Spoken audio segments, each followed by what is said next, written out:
오늘은 기도는 하나님의 일이다. 기도는 하나님의 일이다라는 제목으로 말씀의 은혜를 나누고자 합니다. 기도는 사람의 일이 아니라 하나님의 일이라는 것입니다. 그래서 기도하면 하나님의 일하심을 경험할 수 있지만 기도하지 않으면 하나님의 일하심을 경험할 수 없다는 것입니다. 그래서 우리가 하나님의 일하심을, 하나님의 역사를 경험하기 위해서는 기도해야 한다는 것이죠. 기도하면 하나님을 경험할 수 있을 줄로 믿습니다. 기도하면 누구나 다 하나님의 일하심을 경험할 수 있을 줄로 믿습니다. 그래서 우리가 50일 기도학교를 앞두고 오늘 이 주제 되는 말씀, 기도는 하나님의 일이다. 나의 하나님 찬양했지만 여러분, 왜 우리가 하나님을 떠날 때가 있을까요? 왜 하나님을 멀리할 때가 있을까요? 왜 수많은 이 땅의 청년, 청소년, 아동들이 하나님을 떠날까요? 그토록 아동부 때, 청소년부 때 열심히 여러분 신앙생활 하다가 왜 교회와 하나님과 멀어질까요? 나의 하나님을 만나지 못해서 그런 거예요. 나의 하나님을 경험하지 못한 거예요. 부모의 하나님은 알겠는데 나의 하나님은 없다는 거예요. 그래서 점점 커가면서 하나님과 멀어지게 되죠. 근데 아이들만 그럴까요? 우리 자녀들만 그럴까요? 어른들도 그렇죠. 나의 하나님을 경험하지 못하면 진짜 하나님의 은혜와 하나님의 일하심을 경험하지 못하고 인생의 위기와 환난을 만나면 그 하나님을 떠나버릴 수 있다는 것입니다. 그래서 우리가 2월, 3월, 4월 이 기간 동안 50일 기도학교에 참여하는 성도님들만 아니라 여러 가지 사람으로 참여하지 못하신 분들일지라도 함께 가정에서 처소에서 또 기도하는 가운데 기도는 하나님의 일이심을, 기도 가운데 하나님의 일하심을 다 경험하고 간증케 될 수 있기를 소망합니다. 오늘 본문의 말씀은 대개 기도에 대한 설교를 할 때 많이 사용되는 본문입니다. 부르짖는 기도를 하라는 것이죠. 그러면 하나님께서, 우리가 부르짖어 기도할 때 하나님께서 내가 알지 못하는 그거 은밀한 일을 보이신다는 약속의 말씀인 것입니다. 그런데 이 말씀은 그리 단순하지가 않다는 것이죠. 단순히 기도하라 그런 의미 이상의 뜻이 이 말씀 속에 담겨 있습니다. 1절에 보면 예레미야가 아직 시위대 뜰에 갇혀 있을 때라고 기록하고 있습니다. 지금 예레미야가 선지자인데 그가 시위대 뜰에 갇혀 있습니다. 시위대 뜰은 왕궁 안에 뜰에 죄수를 감금하기 위해서 설치하였던 감금소를 말합니다. 그런데 왜 선지자가 그 감금소에 갇혀 있는가 하는 것이죠. 이때가 바벨론이 남유다를 침략해서 아세가와 라기스 등의 성을 함락시키고 이제 예루살렘만 남은 그 상황에서 예루살렘도 포위하고 공격해서 함락 직전의 상황, 그야말로 나라가 풍전등화와 같은 위기의 상황에 처해 있을 때였습니다. 그런 위기의 상황에서 다른 선지자들은 사람들의 입맛에 맞게 안심하라, 너희 하나님께서 구원해 주실 것이다 라고 선포했지만 예레미야는 그 반대인 멸망의 말씀을 예언하게 되었습니다. 왜요? 하나님께서 그에게 주신 말씀이 이스라엘의 범죄와 타락으로 인해서 바벨론을 들어 심판하실 것이고 그래서 너희는 멸망하게 될 것이다 라고 말씀하셨기 때문이었습니다. 그 말씀을 선포하니까 너희들은 멸망하게 될 것이다, 이 말을 선포하니까 백성들이 좋아할 리가 없죠. 왕도 좋아할 리가 없죠. 그래서 그가 백성들의 마음을 혼란스럽게 한다는 그 죄목으로 그를 시위대 뜰에 감금해 버린 것입니다. 그런데 다른 선지자들은 사람들이 듣기 좋은 말만 해줬어요. 왕과 백성들이 듣기 좋은, 이대로 가도 괜찮다, 하나님께서 너희를 책임지고 보호해 주실 것이다, 예루살렘 성전이 있으니까 예루살렘은 멸망하지 않을 것이다, 그렇게 선포했어요. 저 저번에 한번 말씀드린 적이 있는데요, 어느 교회에서 금요 기도회를 하는 날이었는데 그날은 비가 억수같이 쏟아졌어요. 그래서 다른 교인들은 금요 기도회에 오지 못해서 목사님 혼자만 금요 기도회에 있었던 거예요. 그 자리에 혼자 있었어요. 그래서 목사님이 잘 됐다 생각했어요. 그래 그동안 교인들에게 하지 못했던 말을 막 쏟아놓기 시작한 거예요. 정신 차려라 이 도둑놈들아, 그렇게 믿어도 하나님께서 복을 주시겠느냐고. 회개하고 정신 차리고 똑바로 믿으세요. 막 쏟아놓기 시작해요. 그동안 마음속에 담겨져 있었는데 교인들에게 차마 말하지 못했던 그 말을 하면 교인들이 떠나버릴까 봐, 싫어할까 봐 말하지 못했던 말을 막 쏟아부은 거예요. 그런데 그때 어떤 일이 났냐 하면요, 저 방송실에서 두 명의 남자가 눈물을 흘리면서 나오는 거예요. 나오고 있는 거예요. 누구였을까요? 진짜 도둑이었어요. 이 도둑 같은 성도들 아마 그랬는데 진짜 도둑. 그날 비가 오니까 아무도 교회에 오지 않을 거라 생각하고 교회 물건을 훔치러 왔다가 목사님이 들어오니까 놀라가지고 방송실에 숨어있던 그 진짜 도둑 두 명이 목사님 회개하라고, 정신 차려라고, 그렇게 해서 어떻게 하나님의 복을 받겠느냐고, 하나님의 심판밖에 없다고 막 쏟아놓으니까 그 목사님의 말씀에 찔림을 받아서 회개하면서 눈물 흘리면서 나왔다는 거예요. 그들이 복을 받은 거죠. 비록 도둑질하러 왔지만 하나님의 말씀을 듣고 양심의 찔림을 받아서 회개했으니까 그들이 그날 훔쳐갈 물건보다 엄청나게 비교도 되지 않을 큰 복을 그날 비오는 금요일 밤에 두 명의 도둑이 그 복을 받게 된 것이죠. 오늘 어떨까요? 저도 예레미야 선지자처럼 오늘 한국 강단에서 예레미야 선지자처럼 하나님의 말씀을 회개하라, 회개하지 않으면 하나님의 심판이 기다리고 있다, 정신 차려라 이 백성들아 선포하면 어떤 일이 일어날까요? 얼마나 많은 성도들이 눈물 흘리며 회개할 수 있을까요?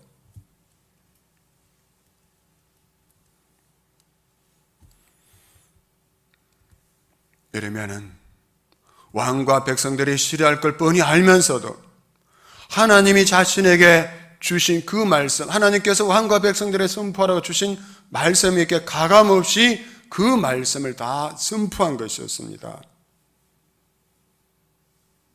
그 결과는 시위대 뜰에 감금당하는 것이었죠. 그런데 여러분, 그런 상황에서 하나님의 말씀이 또 예레미야 선지자에게 주어집니다.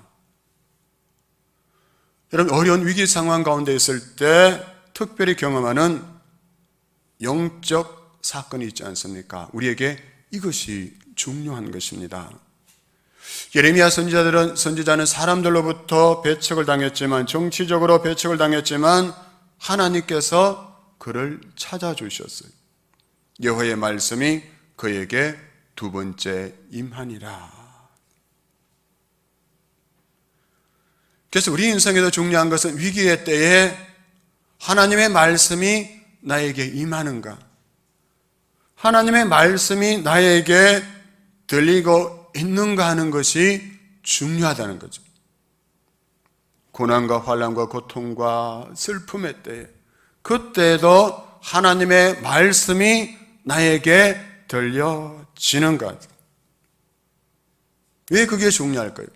하나님의 말씀이 들려지면 소망이 생기고 희망이 생기지 않습니까? 말씀이 울림으로 다가오고 가슴이 뛰고 말씀이 나를 움직이게 하는 것, 이것이 중요하다는 사실이죠.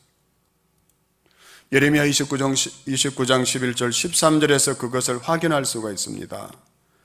예레미야 29장 11절 13절 말씀 우리 같이 한번 읽어보겠습니다. 시작. 여호와의 말씀이니라. 너희를 향한 나의 생각을 내가 아나니 평안이요 재앙이 아니니라. 너희에게 미래와 희망을 주는 것이니라. 너희가 내게 부르짖으며 내게 와서 기도하면 내가 너희들의 기도를 들을 것이요 너희가 온 마음으로 나를 구하면 나를 찾을 것이요 나를 만나리라. 아멘. 여러분, 동일한 예레미야서에 있는 말씀인데 뭐라고 말씀하십니까? 지금 남유다와 백성들의 상황은 멸망 직전의 상황이고 절망적인 상황입니다. 그런 상황 속에서 그들의 죄에 대해서 엄중한 심판을 말씀하시면서 동시에 무엇을 말씀합니까? 너희를 향한 나의 생각을 내가 아나니 평안이요 재앙이 아니니라. 너희에게 미래와 희망을 주는 것이니라. 아멘. 그 상황 속에서도 기도하면 재앙이 아니라 평안이 임하고 미래와 희망의 길이 열린다는 그 말씀을 백성들에게 주신 것입니다. 여러분이 처한 어려운 상황, 내 힘으로 풀기 어려운 문제 가운데 하나님의 생각이 보이십니까? 하나님께서 이 문제를 통해서 여러분에게 이루고자 하시는 그 일이 보이십니까? 각자에게 어려움이 있을 것입니다. 힘들어서 마음이 너무나 고통스럽고 우울한 분도 있을 수 있습니다. 수많은 해결되지 않은 문제 가운데 살아가는 분들이 있습니다. 그런데 그 상황 속에서 내 눈에 보이는 것에 매인 채 살면 절망할 때가 얼마나 많습니까? 예레미야 선지자가 시위대 뜰에 갇혀 있는 것처럼 문제 속에 갇혀서 살아가는 것이죠. 그래서 그 불가능한 그 상황을 보면 우리는 절망할 수밖에 없게 되는 것입니다. 이것이 또 우리의 한계가 되는 것이죠. 그러나 여러분, 비록 불가능해 보이는 그 상황이 펼쳐진다 해도 우리가 살아계시는 하나님을 믿고 있다면 그 너머에서 미래와 희망의 길을 열어가시는 하나님을 바라볼 수 있어야 하는 것입니다. 놀라운 하나님의 계획을 바라볼 때 그때 우리가 기도할 수 있고 그때 우리 기도에 힘과 소망이 생기게 되는 것이죠. 에베소서 3장 20절에 보면 놀라운 약속의 말씀이 주어집니다. 에베소서 3장 20절 말씀입니다. 우리 가운데서 역사하시는 능력을 따라 우리가 구하거나 생각하는 것 이상으로 더욱 넘치게 주실 수 있는 분에게. 아멘. 우리가 생각하고 여러분이 생각하고 구하는 것 이상으로 더욱 넘치게 주실 수 있는 분이 누구십니까? 하나님이시죠. 여러분, 이것은 바울의 처음이 담긴 고백인 것입니다. 바울 그가 이런 복음을 전하면서 수없이 당하는 환난과 고통 가운데서 기도했을 때 하나님께서 자기가 구하는 것, 자기가 생각한 것 이상으로 넘치게 부어주시는 하나님을 그가 경험했던 것이죠. 바울만 그럴까요? 여러분, 저도 목회하는 가운데 정말 하나님, 이런 하나님이심을 고백하게 하셨어요. 여러분, 몇 번 말씀드렸지만 제가 염려하고 두려워하는 대로 하나님께서 그대로 행하셨다면 이 교회는 문을 다 닫았을 거예요. 그런데 감사하게도 하나님이 제가 염려하고 걱정하고 두려워하는 그대로 행하지 않으시고, 그러나 그 속에서도 제가 엎드려 기도하고 구하는 것, 그 이상으로 넘치게 부어주셨기에 오늘 이 교회가 이 자리에 있는 것이죠. 여러분, 하나님은 여러분이 생각하는 것만 주시는 분도 아니고요, 여러분이 구하는 것만 주시는 분도 아니신 것입니다. 하나님께서는 여러분이 구하는 것, 생각하는 모든 것에 더 능히 넘치도록 주시는 하나님이신 줄 믿습니다. 하나님, 여러분의 생각을 넘어서서, 여러분의 그 패턴을 넘어서서 응답하시는 하나님이심을 여러분 꼭 기억하시기 바랍니다. 그 하나님을 믿으십니까, 여러분? 믿는다면 여러분의 문제 앞에서 한숨 짓지만 마시고 하나님 앞에 나아가서 부르짖어 기도하자는 것입니다. 본문에서 하나님은 중요한 사실을 또 우리에게 알려주십니다. 너는 부르짖어 기도하라고 하시기 전에 먼저 우리가 부르짖어야 할 대상인 그 하나님이 어떤 분이신지 계시해 주십니다. 2절 말씀 우리 같이 한번 읽겠습니다. 시작. 이 일을 행하시는 여호와, 그것을 만들며 성취하시는 여호와, 그의 이름을 여호와라 하는 이가 이와 같이 이러시도다. 아멘. 하나님이 누구시라 했습니까? 하나님께서는 이 일을 행하시는 분이시여 창조자이시라 했습니다. 하나님께서 왜 자신을 이렇게 표현하셨을까요? 부르짖어 기도하라고 하시기 전에 왜 나는 누구인지 이렇게 계시해 보여주신 것일까요? 지금 남유다는 그들의 죄악으로 인해서 멸망을, 바벨론의 침략을 눈앞에 두고 있는 상황입니다. 그래서 뿌리째 뽑혀 전혀 소망이 없는 유다를 향해서 하나님께서는 자신을 이를 행하시는 여호와, 그것을 만들며 성취하시는 여호와라고 자신을 소개하십니다. 창조의 하나님, 없는 것을 있게 만드시는 하나님으로 계시하시면서 그 하나님을 바라보라는 것이죠. 우리도 마찬가지입니다. 여러분, 우리가 기도할 때 하나님이 누구신가를 정확하게 알면 우리의 기도가 달라지게 되는 것이죠. 확신과 신뢰로 간구할 수 있게 되는 것입니다. 두 마음을 품고 하는 기도는 하나님 듣지 않으신다 했는데, 하나님이 누구신지 정확하게 알면 두 마음을 품지 않고 한 마음으로 부르짖어 기도할 수 있게 되고, 그 기도에 하나님이 응답해 주시는 것이죠. 저도 기도할 때 저는 시편 147편 5절의 말씀을 묵상하며 순파하며 기도할 때가 있습니다. 큰 문제가 있을 때, 그 문제가 나를 짓누르려 할 때, 눈앞이 캄캄해질 때, 그때 저는 여지없이 시편 147편 5절의 말씀을 순파하며 기도합니다. 그 말씀이 이렇습니다. 우리 주는 위대하시며 능력이 많으시며 지혜가 무궁하시도다. 아멘. 우리 주는 위대하시며 능력이 많으시며 지혜가 무궁하시다. 무슨 뜻입니까? 위대하시고 능력이 많으시고 지혜가 무궁하시니까 그 하나님이 못하실 일이 있습니까? 없습니까? 없죠, 그렇죠?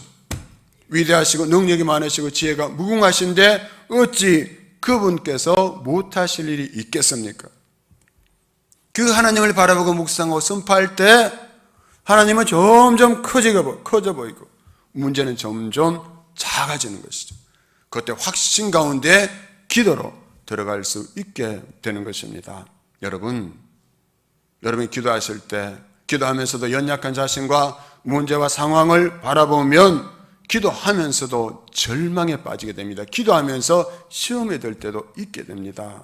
그러나 하나님이 어떤 분이신지 알고 그 하나님에 대한 확신을 가지고 선포하며 나아갈 때 기도에 힘이 생기고 강력한 기도, 응답받는 기도를 드릴 수 있게 되는 것이죠. 그 하나님께서 이런 약속에, 기도에 대한 응답의 약속을 주십니다. 3절입니다. 너는 내게 부르짖으라. 내가 내게 응답하겠고 내가 알지 못하는 크고 은밀한 일을 내게 보이리라. 아멘. 이 말씀을 믿으십니까? 진짜 믿으십니까? 하나님의 약속입니다. 우리가 하는 기도에 하나님의 약속이 있어요. 세상 사람들은 나무가 기도하면 들어주겠다고 약속했습니까? 큰 바위가 기도하면 들어주겠다 약속했습니까? 어떤 짐승이 호랑이나 사자가 기도하면 내가 들어줄게 약속했습니까? 해나 달이 기도하면 들어주겠다 약속했습니까? 그런데도 그 앞에 가서 얼마나 간절히 기도합니까? 그런데 우리의 기도에는 하나님의 약속이 있어요. 내게 부르짖어라. 그러면 크고 은밀한 일을 내게 나타내 보여줄 것이다. 분명한 약속이 있어요. 응답에 대한 약속을 주셨습니다. 그래서 우리는 기도할 수 있는 것이죠. 왜요? 하나님의 약속을 믿기 때문이죠. 크고 은밀한 일은 내 지식에, 내 경험 속에 있는 게 아니잖아요. 그렇죠? 내 지식과 경험의 한계를 초월해서 역사하시는 것이 하나님께서 행하시는 크고 은밀한 일이죠. 그걸 누가 누리게 됩니까? 기도하는 자에게 그것을 나타내 보여줍니다. 주신다 약속하셨습니다. 얼마 전에 저는 한 여인이 눈물로 고백하는 전화를 받았어요. 한 여인, 여자 집사님이었습니다. 한 여인이 누굴까? 저는 울면서 기도해줘서 고맙다는 그 전화 처음 받아봤어요. 그렇게 울면서 감격하면서 울면서 목사님 기도해 주셔서 너무 감사합니다. 이것도 문제 저것도 문제 이것도 문제 풀리는 게 없어서 인생에서 사방이 다 막혀있는 것 같은 그 상황에서 너무나 염려하고 근심하고 두려워했는데, 그런데 오늘 하나님께서 그걸 한 방에 다 해결해 주신 거예요. 그 가족이 무엇을 고민하고 무엇을 염려하고 무엇을 두려워하는지 어떻게 아셨는지 다 풀어주신 거예요. 다 해결해 주신 거예요. 너무 감격해가지고 울면서 전화한 거예요. 너무 고맙다고. 누가 하셨습니까? 하나님이 하셨죠. 하나님이. 그 하나님은 지금도 살아계시고 지금도 우리가 부르짖어 기도하면 크고 은밀한 일을 여러분과 저에게도 나타내 보여줄 줄 믿습니다. 여러분, 하나님께서 이스라엘 백성들에게 준비하신 크고 은밀한 일이 무엇입니까? 예레미야 33장 6절 9절에 보면 이렇게 말씀합니다. 그러나 보라, 내가 이 성읍을 치료하며 고쳐 낫게 하고 평안과 진실이 풍성함을 그들에게 나타낼 것이며 내가 유다의 포로와 이스라엘의 포로를 돌아오게 하여 그들을 처음과 같이 세울 것이며 내가 그들을 내게 범한 그 모든 죄악에서 정하게 하며 그들이 내게 범하며 행한 모든 죄악을 사할 것이라. 아멘. 비록 악을 범하며 하나님을 떠난 유다 백성들이었지만 하나님은 그들을 참혹한 상황에 그대로 방치해두지 않겠다 하십니다. 예루살렘과 백성이 받은 그 상처를 치유하시고 회복해 주시고 그들에게 평화와 번영의 날을 약속하십니다. 그들을 포로에서 돌아오게 하시고 그들을 이전처럼 다시 세우고 그들의 죄와 반역 행위를 용서해 주시겠다 약속하십니다. 여기서 끝이 아니에요. 더 나아가서 놀라운 약속의 말씀을 주십니다. 예레미야 33장 9절 말씀입니다. 표준 세번역입니다. 한번 띄워주실래요? 여러분 같이 한번 읽겠습니다. 시작. 그러면 세상 만민이 내가 예루살렘에서 베푼 모든 복된 일들을 듣게 될 것이며 예루살렘은 나에게 기쁨과 찬양과 영광을 돌리는 이름이 될 것이다. 그리고 내가 이 도성에 베풀어준 모든 복된 일과 평화를 듣고 온 세계가 놀라며 떨 것이다. 할렐루야. 아멘. 하나님은 그냥 고쳐주고 그냥 그치는 게 아니라 했습니다. 이전에는 이스라엘 그 이름이 수치와 부끄러움이었어요. 그런데 이제 어떻게 하시겠다는 겁니까? 그 수치와 부끄러움이던 그 이름이 나에게 기쁨과 영광을 돌리는 이름이 될 것이다. 아멘. 하나님께서 그 자리로 이끌어 가실 것이다. 언제요? 부르짖어 기도하면. 여러분, 혹시 인생에 수치와 부끄러움이 있습니까? 남들에게 드러내고 말하지 못할 상처와 쓴뿌리가 있습니까? 그것만 생각하면 자꾸 부끄러워져. 그것만 생각하면 열등감에 빠져들게 하는 그런 일들이 있습니까? 그것 때문에 힘들고 그것 때문에 아파하고 눈물 짓는 그런 일들이 있습니까? 그렇다면 어떻게 할까요? 부르짖어 기도해야 되죠. 부르짖어 기도하면 그 수치와 부끄러움을 영광으로 바꾸시는 하나님이시라고 약속해 주셨지 않습니까? 위대하시고 능력이 많으시고 지혜가 무궁하신 그 하나님께서 우리의 수치와 부끄러움을 기쁨과 영광으로 바꾸어 주리라 약속하셨습니다. 여러분, 제가 알고 믿는 하나님은 우리의 절대 절망을 절대 희망으로 바꾸시는 역전의 하나님이셨습니다. 그래서 이 하나님을 신뢰하고 기도하라는 것입니다. 다시 심으시고 세우시고 회복시키시고 수치와 부끄러움을 기쁨과 영광으로 바꾸어 가시는 그 하나님을 기대하고 기도하고 기다리면 마침내 하나님께서 모든 것이 합력하여 선을 이루시는 그 영광의 자리로 여러분과 저와 우리 공동체를 이끌어 가실 줄로 믿습니다. 여러분, 그 은혜를 우리가 다 경험하고 간증할 수 있게 되기를 바랍니다. 예레미야 32장 7절에 보면 이렇게 질문하십니다. 나는 주다. 모든 사람을 지은 하나님이다. 내가 할 수 없는 일이 어디 있겠느냐? 나는 주다. 너를 지은 하나님이다. 내가 할 수 없는 일이 어디 있겠느냐? 이 질문에 여러분의 대답이 무엇입니까? 어떻게 대답하시겠습니까? 너를 만드신 내가 너를 위해서 할 수 없는 일이 어디 있겠느냐? 너의 자녀를 만든 내가 할 수 없는 일이 어디 있겠느냐? 내 남편을 만든 내 아내를 만든 내가 할 수 없는 일이 하지 못할 일이 어디 있겠느냐? 여러분의 대답은 무엇입니까? 그런 분이 있더라고요. 목사님, 내 남편은 내가 잘 알아요. 내 아내는 내 자식은 내가 잘 알아요. 그럼 원래 그런 사람이에요. 그래서 안 돼요. 그래서 기도 안 한다는 거예요. 원래 그런 사람에게 기도 안 한다는, 기도해도 소용없다는 사람이 있어요. 교회 안에 하나님을 믿는다면서도 원래 그런 사람이 아니었어요. 하나님의 형상으로 지원받은 존재였어요. 그런데 죄가 세상이 그렇게 만들어간 거예요.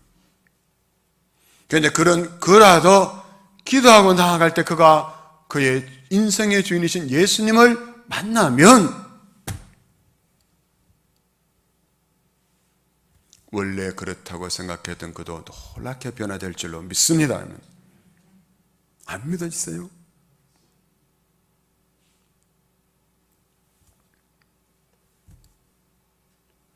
믿는다면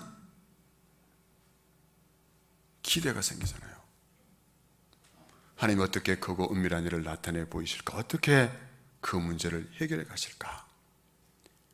그 믿음이 있다면 억지로 기도하는 것이 아니라 기도하는 가운데 기대와 흥분이 있잖아요. 그렇죠?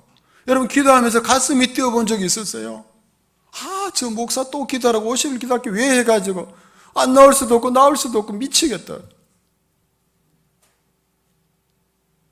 그게 아니라 위대하시고 능력이 많으시고 지혜가 무궁하신 하나님께서 기도하면 크고 은밀한 일을 나타내 보이리라 약속하셨으니까 그 하나님이 어떻게 역사하실까? 그 기대와 흥분으로 뛰는 가슴을 안고 기도해야 하지 않을까요? 여러분, 제가 하나 묻고 싶습니다. 여러분 주위에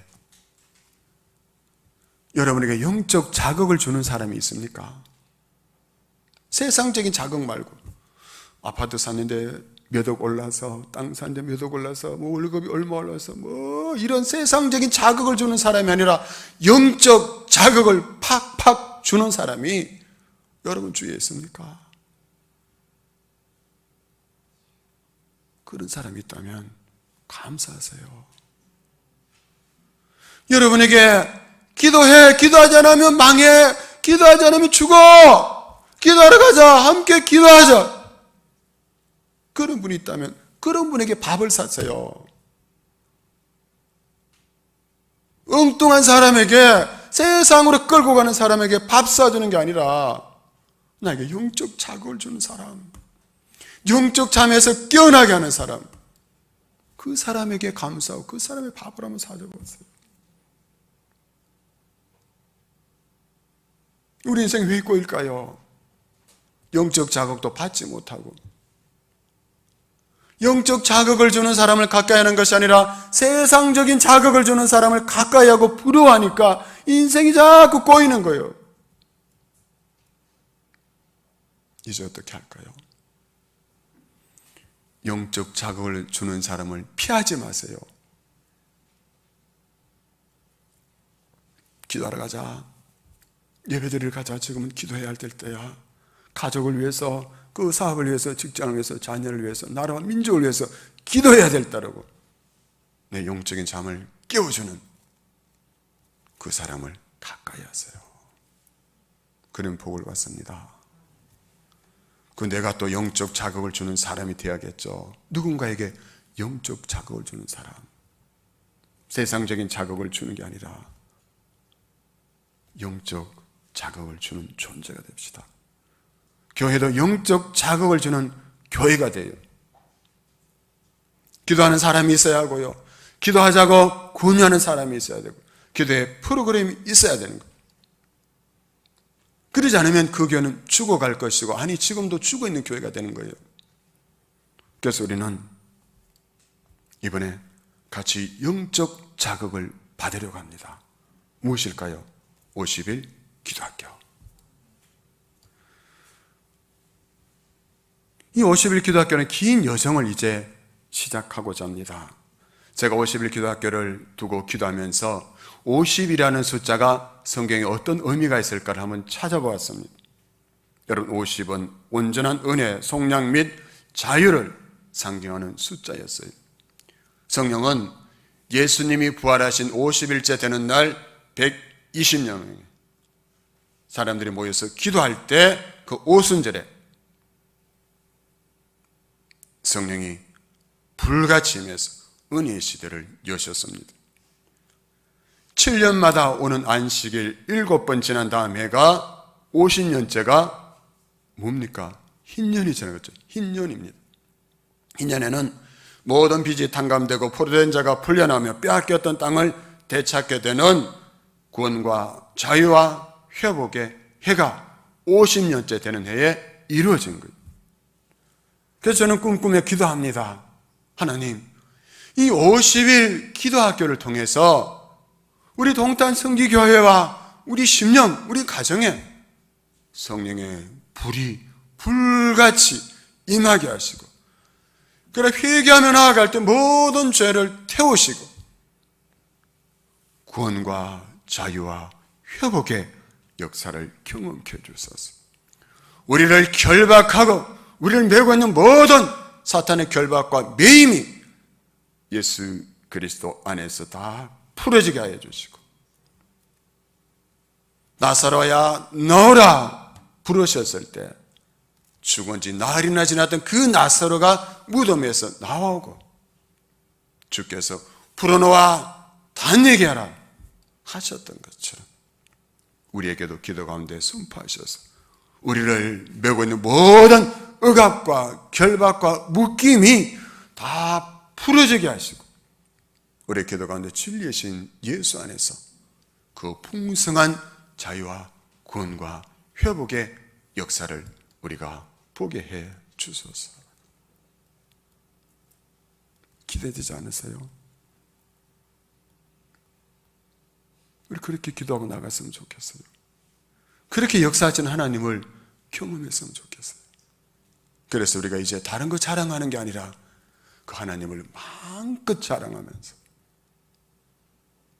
이 시대에 빛 속을 달리는 엘리야처럼 우리도 사람들 속으로 달려가서 그 하나님을 자랑하는 간증의 주인공이 다 될 수 있기를 주님의 이름으로 축원합니다.